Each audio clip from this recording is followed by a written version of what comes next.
Scottish Cup weekend, obviously, with the success of the League Cup and all that brought, how important is it that you continue the momentum and get forward in this competition as well? Yeah, it's we're highly motivated to do that, as I've expressed previously. It's it raised the profile of the football club. It helps attract players to the football club, which was seen in January, and it just gives everything a lift around the place financially, and obviously morale boosting as well. So it's a big game for us, tough game for us away from home, but we go into the game confident in recent form. And you spoke of bringing in players, one or two players you brought in, Chichi and Main, who are scoring well, Main especially, saying he was disappointed after the game. What does that say about his characteristics if he's disappointed with practically helping you win the game, if not winning it himself? Yeah, disappointed he's only scored 4 and 6, so I think that's testament to him and the other players. We have created a lot of chances, and he is getting a lot of chances, and that's all you can ask for as a striker. We put a lot of balls into the box, and we create chances. So Curtis has done great since he's come up. He feels he can do even better, and so do I. The fitter he gets and the stronger he gets, I think we'll see more from both him and Nadir. I think, forgive me for saying that Louis Moult was seen as the hero of the League Cup run, especially the double against Rangers. Could you sense that maybe Curtis could be the same again in the Scottish Cup? Quite possibly. There's a lot of other people contributed to the cup run as well, I can assure you. I'm sure Louis would be the first to admit that. We scored a lot of goals without Louis scoring them. But Curtis obviously has stepped into his shoes. He scored a lot of goals, and again, what it done for Multy's profile, it can do the same for Curtis's, Nadir's, Craig Tanner's. The opportunities are out there. How important was it for those guys to hit the ground running, get the goals pretty early in their career at Motherwell? I think it's important, especially as a striker. People are forgetting Tom Aldred's come in and done brilliant. He doesn't get the same headlines for us, but the two boys, obviously, as a striker, you're under a bit more pressure. It's the top end of the pitch you're judged on. They've hit the ground running. They've both played very well and will get better. And confidence gets higher with goals you score.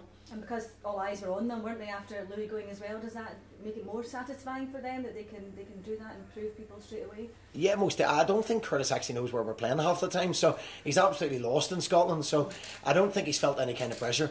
He's a real self-belief. He reminds me of Louis. They're both very, very confident people, confident in their own ability, and they just keep trying to strive for better and better. And I think Curtis, as I said numerous times, he will get better. He's hit the ground running, and we feel there'll be more to come. I know you spoke at the time about the winter break and how important that was for gelling the squad and getting the new players bedded in. When you look back at it now, do you see how much difference that has made to helping them settle in so quickly? Yeah, definitely. I think our 5 days in Tenerife was brilliant. The board backed us completely to go. It's not something we do often at Motherwell, but our pre-season trip proved that when you get players together, they start playing for each other, they become friends on and off the pitch, and I think that really helped both Nadir and Curtis to settle in, and it's something we have to look to continue to do, obviously depending on our success. You look at the way you played as a team in the second half and midweek, did you get the sense that this is a team that's really coming together, you can hit the heights that you hit before Christmas as well? Yeah, I believe so. When you sign players, it does take time. We were lucky that we hit the ground running early on in the season. All the new players, and there was numerous people that came into the football club, and lots of people that went out of the football club. So it's a little bit more difficult than people think, just to click your fingers and get an understanding.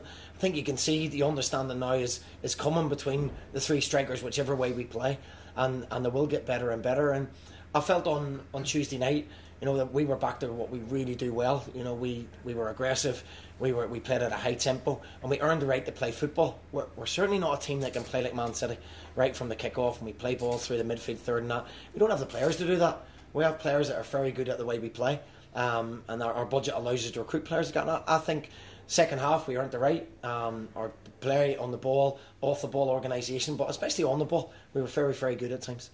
What do you make of the challenge posed by Dundee? They played quite well here at Firth Park just before Christmas. Yeah, they're a good side. They do the play. They put the ball around. They play the ball on the ground. Neil's got them playing some good football. They've had some good results. They've had some probably disappointing results in their eyes as well. So they're a team we have to be very wary of. They've got some talented individual players that can affect the game. So as I say, and I say it week in, week out, what we do will matter. If we put on a performance like we done on Tuesday night, and earn the right to play football like we did Tuesday night, then I go into the game quietly confident. Andy Rose was saying that he finds them a very different team to play against than most other teams in the league. Is that something you agree with, and what is it about them that's different? Well, Neil's got a style of play and a philosophy that he sticks to, which has to be admired. And everyone, there's no right or wrong way to do it in football in any shape or form. You play with the personnel that you've got. Neil's got a lot of good technical players in the squad, and he plays an attractive style of football. What that does, you need to be brave to do that as well. And he's proved that he is brave, and he sticks to his principles. Anybody coming in or out from the midweek? We've got a couple of injury doubts. Peter Hartley, obviously that's ongoing. He's seen a specialist. He's seen him today. He's had scans yesterday. We're not overly hopeful with that there. We're feeling he will be out a bit of a time, but we'll assess that properly after he sees the specialist today. And Alan Campbell has a slight hamstring strain, which will be a late fitness test tomorrow. Peter's is a foot the problem? Yeah, he's got a foot problem. We thought he was he at the back end of that, but completely innocuous. He felt something go on his foot. So we've had the results of the scan, and he's going to see a specialist today. So we won't really worry too much until we find out. But we're not overly hopeful with what we've seen so far. Okay. Thanks. Cheers. Thank you. Thank you.